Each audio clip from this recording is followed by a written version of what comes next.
simply IC is a curve which shows or which represents all such combinations of two goods, that is good X and good Y, which give the equal satisfaction to the consumer. These will be the keywords for your definition, right?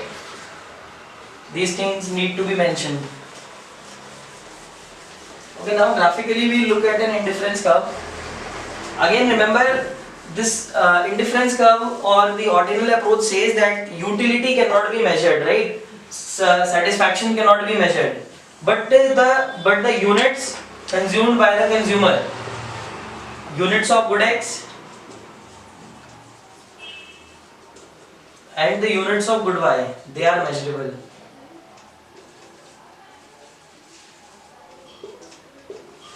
Right? It means how much satisfaction you have got, that you cannot measure, but you can measure how many units you have consumed. So remember that if something cannot be measured, it can never be shown on the graph. It means this graph doesn't show you the satisfaction on the axis. So you may not feel if this point is going here, so how the satisfaction is changing. It is just the change in the units consumed of good and units consumed of Y, but total satisfaction is same on all the combinations, right? So you have to remember that. So this is the total satisfaction of an indifference curve. A point A, say 20, 30, any point say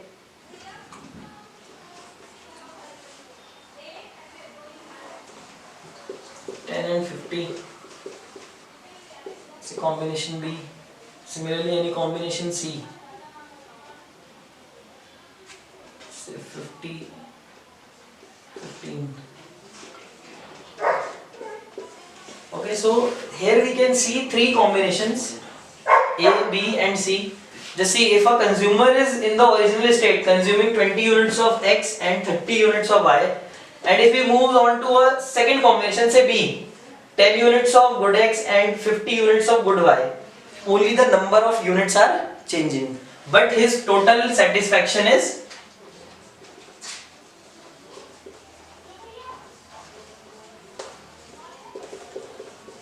constant, right? This is an indifference curve. Similarly, when he goes on to C, right? Again you can see change in the units, but the total satisfaction again is same. And in an indifference curve can have infinite combinations. Like you have already studied in your class 8th and 9th basic mathematics, a curve can have infinite number of points, right? But one thing you have to observe, that when a consumer is switching the combinations, one good is increasing and the other is decreasing. That is why his total satisfaction is same. Okay?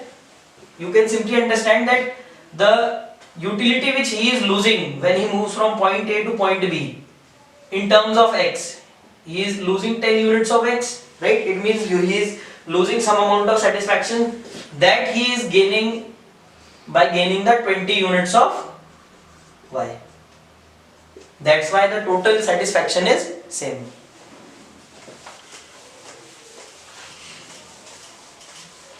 Okay, so now we will move on to the properties of the indifference curve. After understanding the basic meaning of the indifference curve,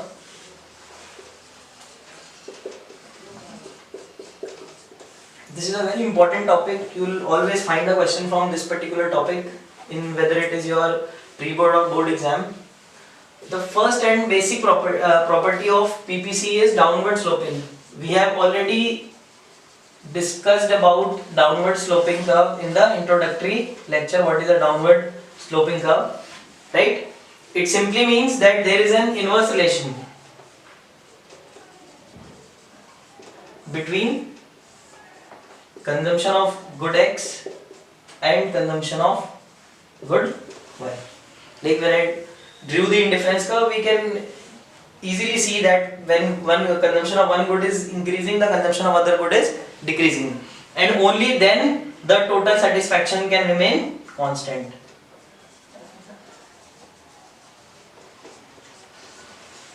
right? Only if one good is increased and other is decreased. Because if you increase both the goods, suppose you increase both the goods,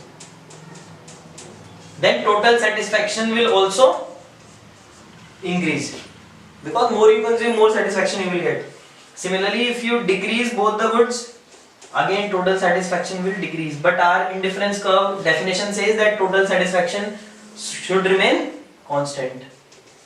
Right? So when you are explaining this property, you have to mention this, that there is an inverse relation between the consumption of good X and good Y. Thus the indifference curve is downward sloping, and you have to also explain that logically if we have direct relation between the consumption of two goods, the total satisfaction cannot remain constant, right?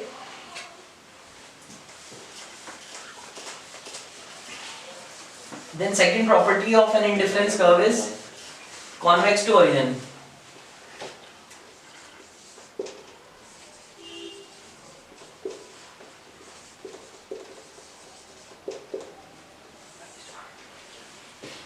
We already know why a curve is convex to origin, that we have already discussed about, but once again just looking, convexity of a curve depends on the slope of a curve. And when is a curve convex? When its slope continuously diminishes. Whenever a curve has a diminishing slope, it is convex to origin. So now we have to understand what is the slope of the indifference curve. Right? As talked about, slope of any curve is delta y by delta x, or it shows you that how one variable changes when the other is changed by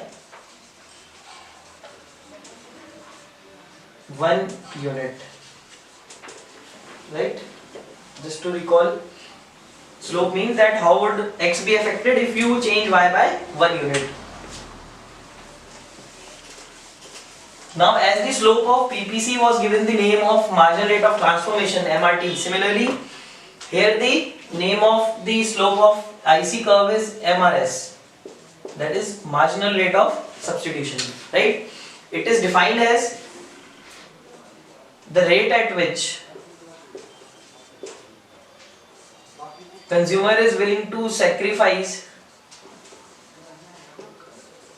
one good, say X, to gain one additional unit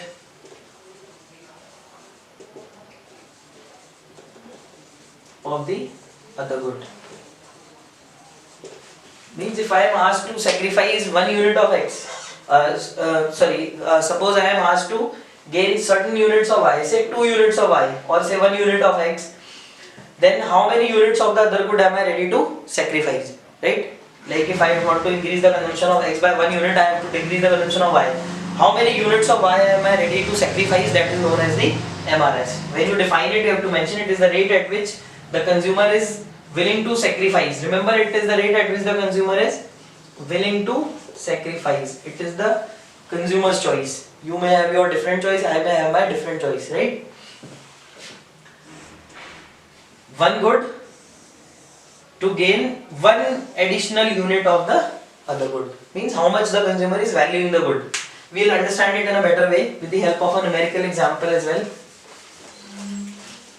And we will also talk about why it diminishes, right? So now we can understand the concept of diminishing MRS numerically. Again, you mark various combinations.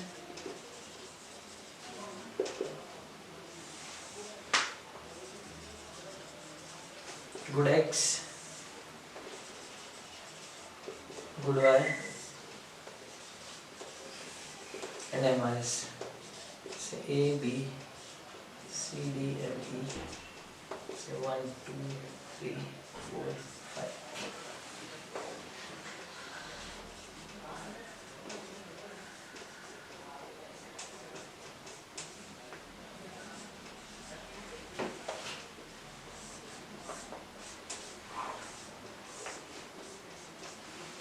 these are the various combinations A, B, C and D showing you the various units of X consumed and Y consumed.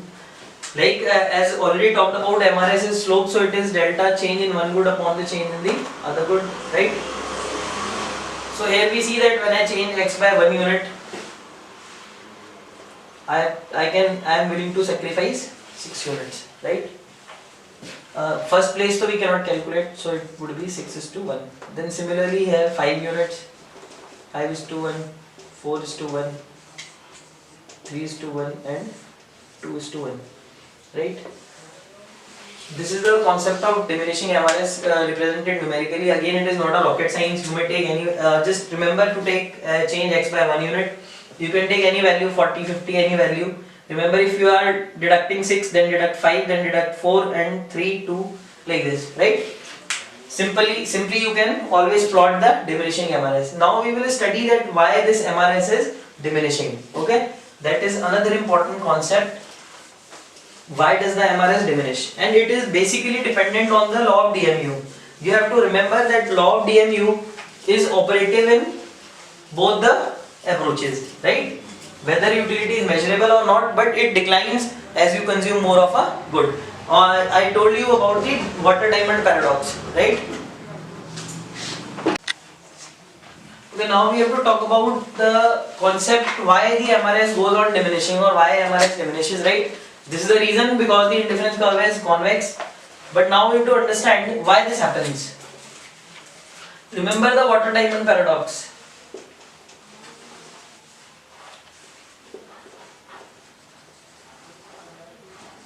What did it tell us? That the commodity which is scarce, or a commodity which is having a shortage, value increases. Similarly, the commodity which is in plenty,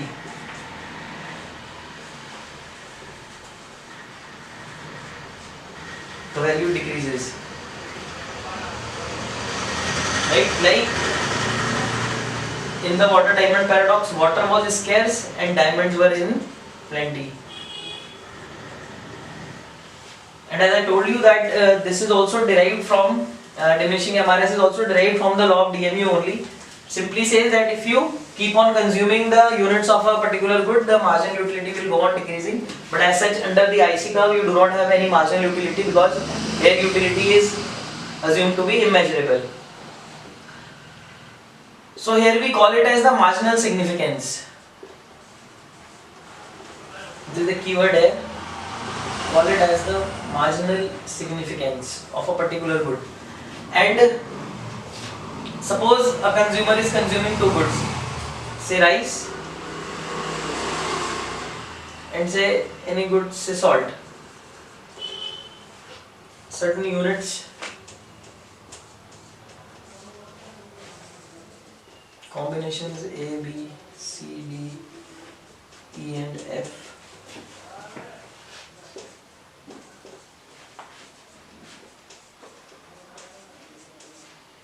Again same, we can simply see, just see when the consumer switches from A to B, 1 unit of rice, he is ready to substitute with 6 units of salt. Now as he moves on to combination B, his consumption of Y decreases and consumption of X increases, right?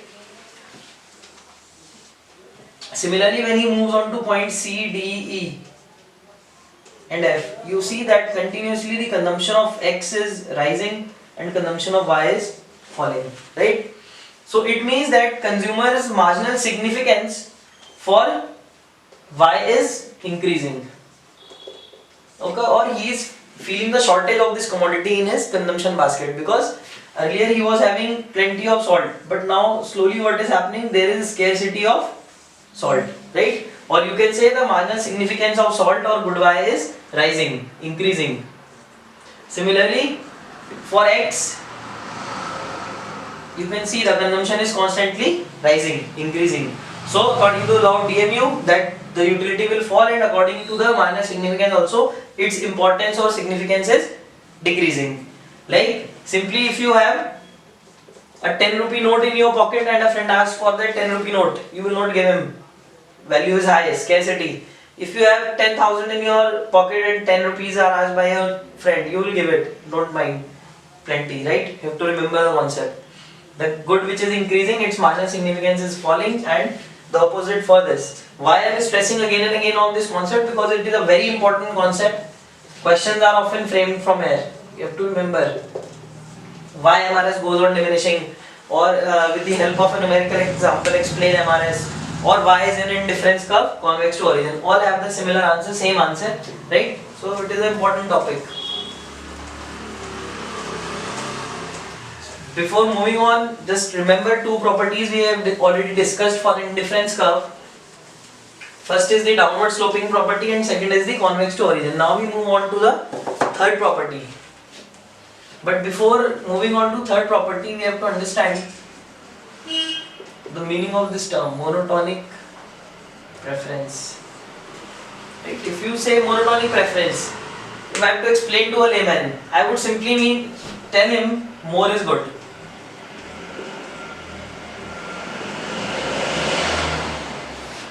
Right? In 3 words, I can tell him what is monotonic preference. More is good. It means more you consume, more is your satisfaction. Like if you go to a rich person's house, you see that there is an AC, there is a blower, there is a good television, internet services. So there you are more happy, more satisfied. While if you go to a poor person's house, not even a good facility for sitting, for dining, you are less satisfied, less happy, right? So more you consume, more is your satisfaction, right? And technically, many definitions in the book you will find for monotonic preference, which are saying that a consumer's preference is monotonic if and only if he chooses a bundle of goods which has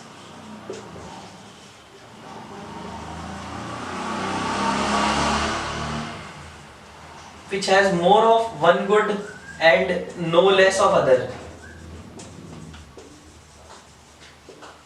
Like suppose I have to choose from these combinations.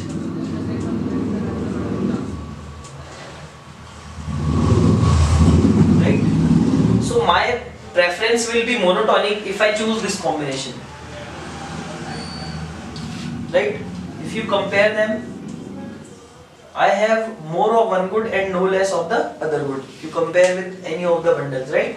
If I choose this one, then my preference is not monotonic because I had a choice of making a higher bundle where this good was equal and the other good was more, right? While here, one good was more but the other good was less. Technically, you can understand what is monotonic preference, right? Now the next two properties of an indifference curve are based on the monotonic preference. Again, the third property, again important property, question can be framed. Actually, all these properties are of an indifference curve are very important. Third is two ICs can never intersect.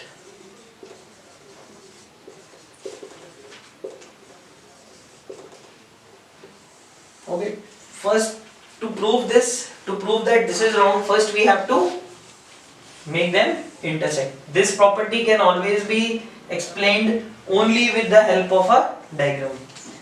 Without a diagram, you will not get marks if you explain this particular property. Say this is an indifference curve, and this is another indifference curve, IC1 and IC2.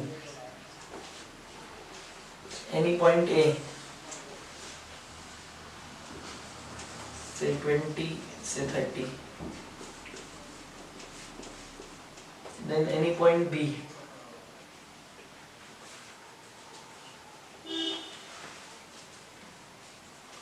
say 30 and 20.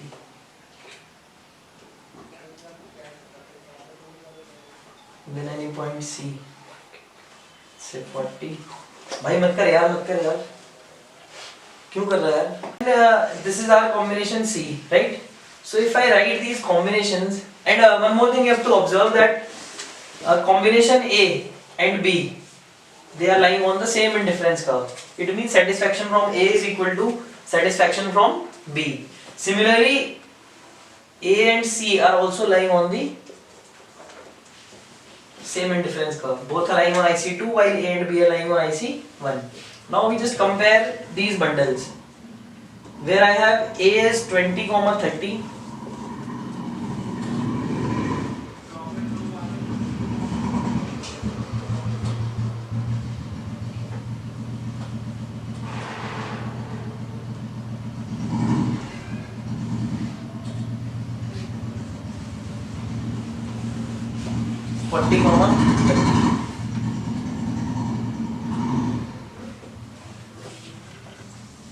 Looking at these bundles, you can see that from the theory, from the concept of indifference curve, A and B are equal, and A and C are also equal. So I get that B is also equal to C, right? It means satisfaction from A is equal to B, and satisfaction from A is also equal to C. Mathematical induction you apply, B is equal to C. But now look at the monotonic preference. Say A has, compare B and C. Both have the same units of Y, but C has more of X, and monotonic preference says that more you consume, more is your satisfaction. It means that satisfaction from B and C are not equal. Satisfaction from C is more than the satisfaction from B, because C has same number of Y but more units of X, right? So this is the whole concept which you have to explain through the diagram, and you have to show or mark all the points. You can take any values, right? Just remember the properties of the indifference curve, downward sloping, and according to that you can simply explain this whole logic, and everything which I have written here needs to be explained when you are asked a question about two ICs can never intersect, right?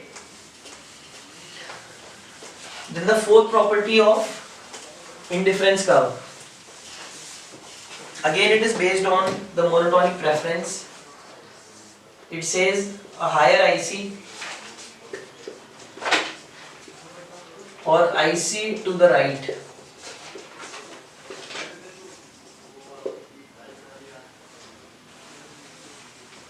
gives more satisfaction. Again, for this property, again diagram is mandatory. Without a diagram it cannot be explained.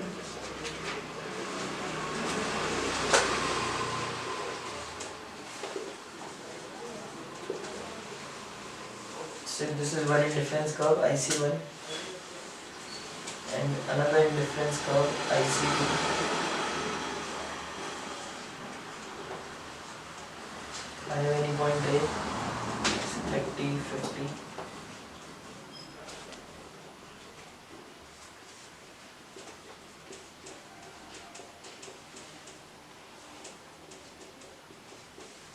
Okay, again just see that point A and point B lying on the two indifference curves, point B lying on the IC towards the right or a higher IC.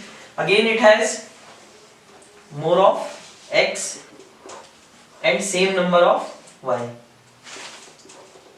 So again according to the monotonic preference, IC to the right would mean more units of goods and more satisfaction. So any IC lying to the right or a higher IC will always give you a higher amount of satisfaction. And again when you are explaining this, the diagram is mandatory. This logic you have to show. Numerically you can show, you can write the ordinates of point A and B, and then theoretically you can just in two lines explain that according to the monotonic preference the IC will be having a more satisfaction if it is lying to the right of an IC. Then the fifth and the last property of IC is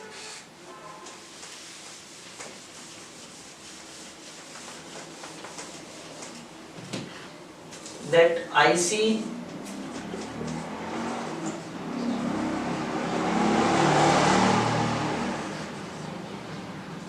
can neither touch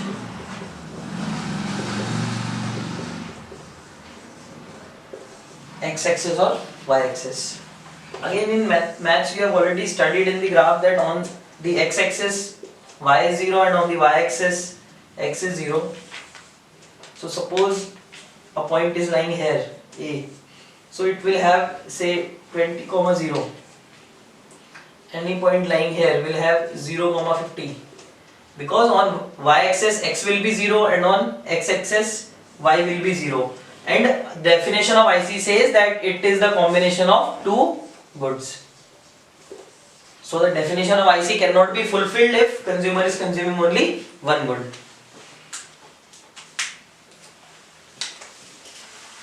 Cut kar de yaar zara. So we have to discuss about the properties of the budget line. First property is downward sloping. Same as the indifference curve, and the same reason, due to the inverse relation between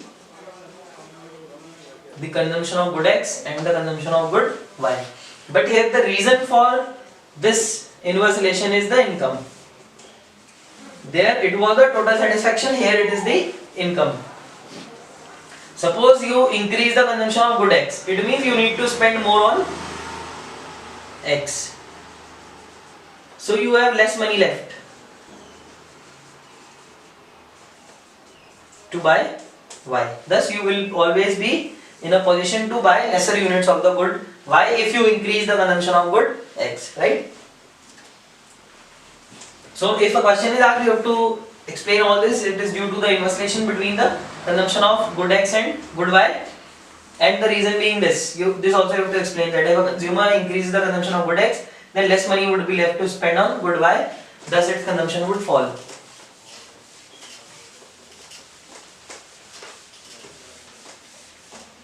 Now the second property, that it is a straight line. Again we know that this shape, straight line, convex or concave, depends on the slope of the particular curve. And straight line curve is formed when the slope remains constant. Right? Slope does not change. Now why we have to again, the slope of this budget line is known as MRE. That is marginal rate of exchange. Right? And it is again defined as how many units of one good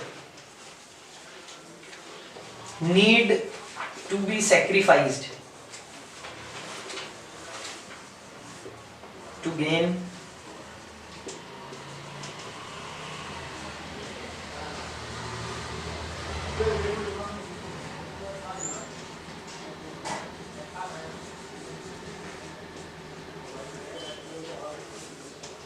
Okay, so here MRE is defined as the units of one good which need to be sacrificed to gain one additional unit of the other good. My objective behind writing this definition was just to recall to you all, just look at the definition of MRS. It is the rate at which the consumer is willing to sacrifice one good to gain one additional unit of the other good. While the budget line slope MRE is the rate at which he needs to sacrifice them. It means it depends on the prices of the two goods. Okay, it is simply the ratio of the prices of two goods. For example, if price of good X is 2 and price of good Y is 4, right? And you want to increase the consumption of good Y by 1 unit. You want to buy one extra unit of good Y, then it is clear that you need to decrease 2 units of good X, because you require 4 rupees extra, which will be available if you decrease the consumption of the other good by 2 units. 2 2s will be 4 and you can substitute the good. So it is simply the ratio of the prices. Right? It can be written as Px upon Py or Py upon Px, x to y or y to x. Like here if I write, it will be 2:1. That is Px upon Py will be 2:1. Right? It means if you want to substitute, increase the consumption of y by 1 unit, you need to substitute 2 units of good x. Now why this remains constant? This remains constant because here the price is assumed to be constant, or you can simply say that the consumer cannot decide the price of the commodity. The prices are decided by the market and not by the consumer. Numerically also we can understand.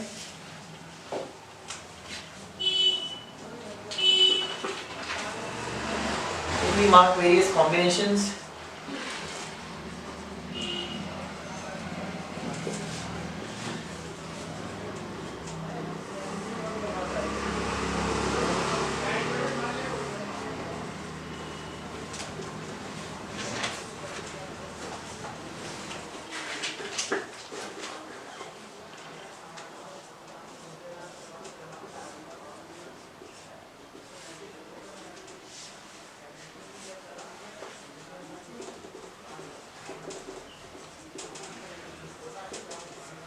Again, simply just you have to keep this gap constant. Suppose I am doing it, reducing it by 2, constantly reduce it by 2.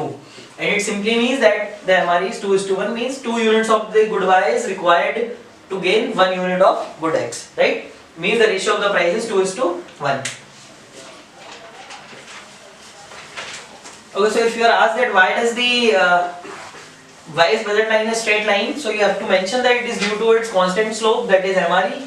Then you have to explain the meaning of, define the MRE, and then you also have to tell that why it remains constant.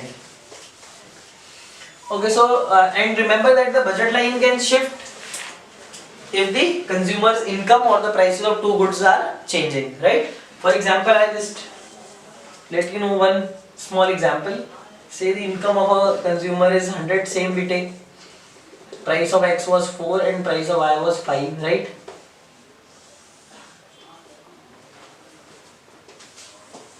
Should always draw a straight line. You can use a scale to draw a straight line. It would be 25 and 0, or simply 25, and this would be 20. And any point where consumer is consuming, the income would be always be equal to 100. कौन सी वाली बता रहा है यार, मैं क्या बता रहा था?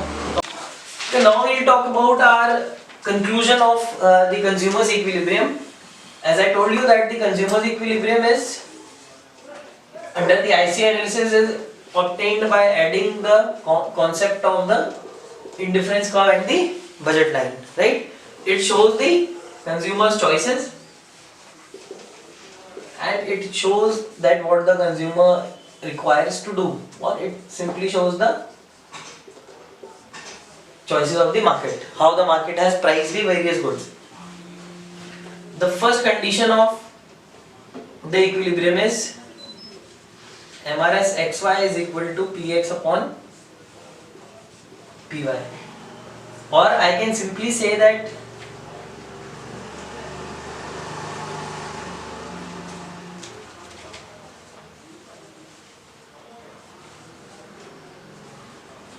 slope of IC is equal to slope of budget line, or MRS XY is equal to MRE XY, or it is simply, we know that MRE is the ratio of the prices, so PX upon PY. This is the first condition of the consumer's equilibrium. Now just to understand it, remember the definition of MRS, right? The definition of MRS says that it is the rate at which the consumer is willing to sacrifice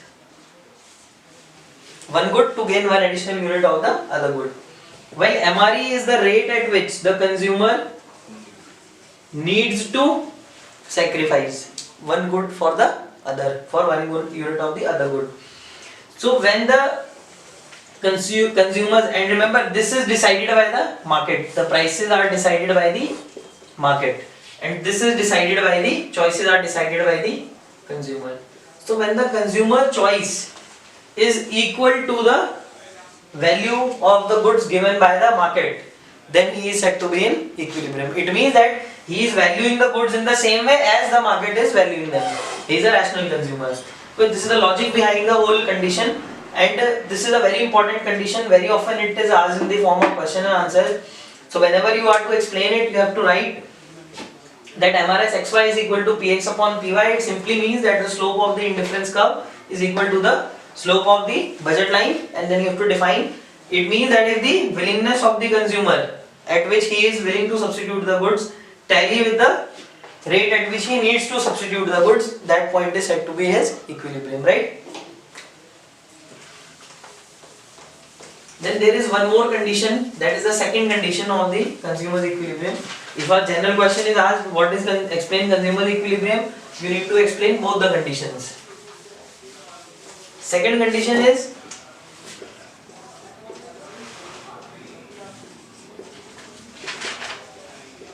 diminishing MRS, or you can say that IC should be